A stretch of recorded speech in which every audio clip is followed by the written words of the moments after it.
జరగరాదన్నా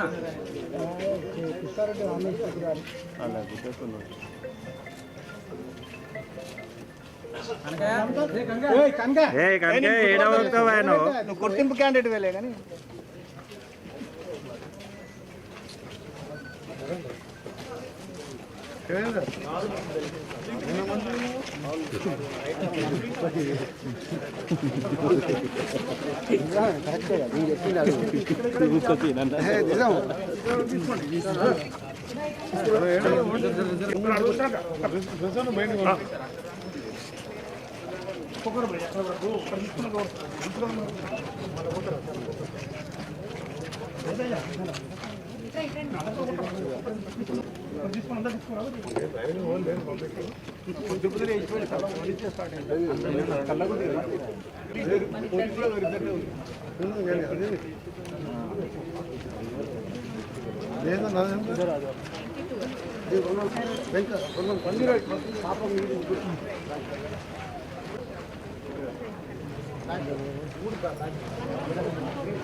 ఎవరు లేదు sir line ఎవరు లేదు సార్ క్యూ లేదు అంతే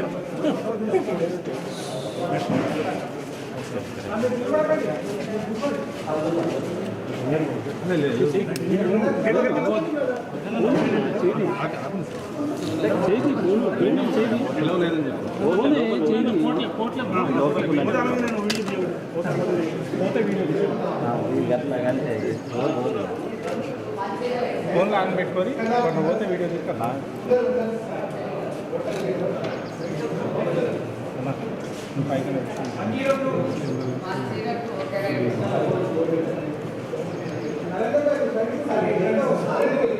side side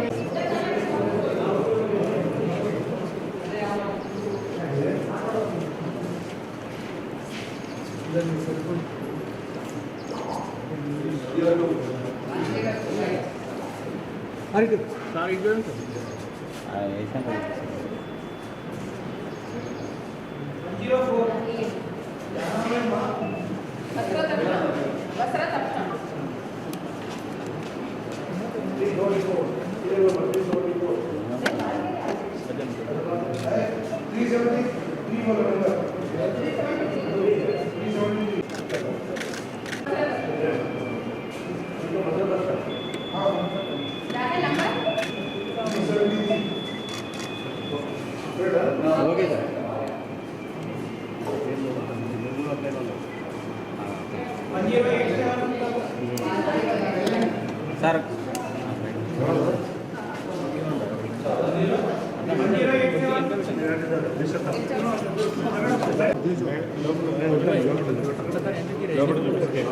madam sir madam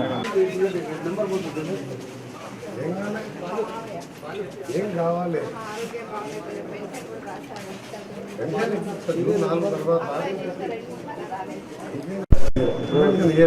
అయిన తర్వాత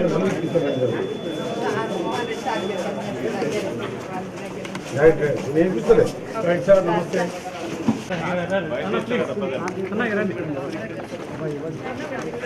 సార్ ఏం చూద్దాం బయట బయట ఇక్కడ చూసి ఓటు 113లో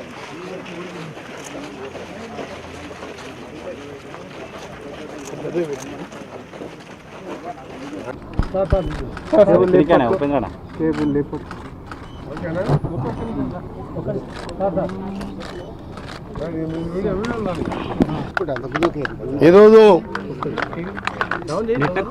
దేశంలోనే అతిపెద్ద ప్రజాస్వామ్య దేశమైన భారతదేశంలో పార్లమెంట్ ఎన్నికలు జరుగుతున్న సందర్భంగా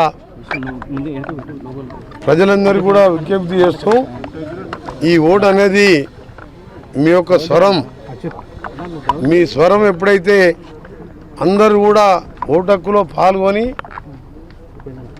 దాదాపుగా ప్రతి ఓటు ఉన్న వాళ్ళు ఓటు హక్కు వినియోగించుకున్నప్పుడే మీ స్వరం గట్టిగా పెరిగి ప్రజాస్వామ్యంలో మీ అందరికీ కూడా న్యాయం జరుగుతుంది. ఇది ఏ ఒక్కరికో ఈ ఓటు వస్తే నాకేం వస్తుందని కాదు, ఈ ఓటు వస్తే మీరు సరైన ప్రజాప్రతినిధులు ఎన్నుకున్నట్టయితే మీ జీవితాలతో పాటు మీ రాష్ట్రాలు మీ జిల్లా దేశం బాగుపడాలంటే ప్రతి ఒక్కరు కూడా ఓటు హక్కు వినియోగించుకోవాలని మీ అందరికీ కూడా విజ్ఞప్తి చేస్తున్నా. ముఖ్యంగా మేధావులకు, ఎడ్యుకేటెడ్ వాళ్లకు, అర్బన్ ప్రాంతంలో ఉండే వాళ్ళకే ఎందుకు 40-50% పరిమితం అవుతుంది ఓటు. ఒకసారి చదువుకున్న మేధావులందరూ కూడా ఆలోచించుకోవాలి. మీరు ఓటు కోసం 1-2 గంటలు టైం ఇవ్వలేరా? ఈరోజు ఎట్లా సెలవు దినంగా ప్రకటించింది. ఇవాళ అందరికి కూడా దేశంలో కార్మికులకు కూడా వేతనంతో కూడిన సెలవు ప్రకటించిండు. స్కూళ్ళు నడపొద్దని చెప్పినాం. అన్ని మంది అయినాయి ప్రైవేట్ ఆఫీసులతో. ఓటు వేస్తే మీకు పోయే నష్టం ఏముంది? వచ్చేది లాభమే కదా. మీ మంచి ప్రజాప్రతినిధిని ఎన్నుకుంటే ఈ దేశం, ఈ రాష్ట్రం, ఈ జిల్లాలు బాగుపడతాయి. కాబట్టి మీ ఓటు మీ స్వరంగా భావించి ఓటు హక్కు వినియోగించుకోవాలని, ముఖ్యంగా నల్గొండ పట్టణం ఎప్పుడు కూడా మాకు 40-50-60% దాటలేదు. ఈసారి కనీసం 80-90% దాటే విధంగా నల్గొండ పట్టణంలోని మేధావులందరికీ విజ్ఞప్తి చేస్తున్నా.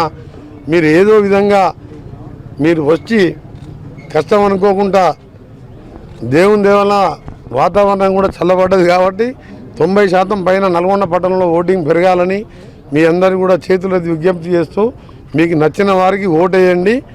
తప్పకుండా వచ్చే 5 ఏళ్ళు మన దేశం ప్రపంచంలోనే నెంబర్ 2, నెంబర్ 3 స్థానానికి పోయే విధంగా ఉండే విధంగా ఆలోచించి ఓటేయాలని మీ అందరికీ కోరుతూ, ఒక సెక్యులర్ పార్టీ అభ్యర్థిగా, సెక్యులర్ పార్టీ ఇక్కడ ఉన్న రాష్ట్ర మంత్రిగా కాకుండా ఒక సామాన్య మానవునిగా మీ అందరికీ విజ్ఞప్తి చేస్తున్నా.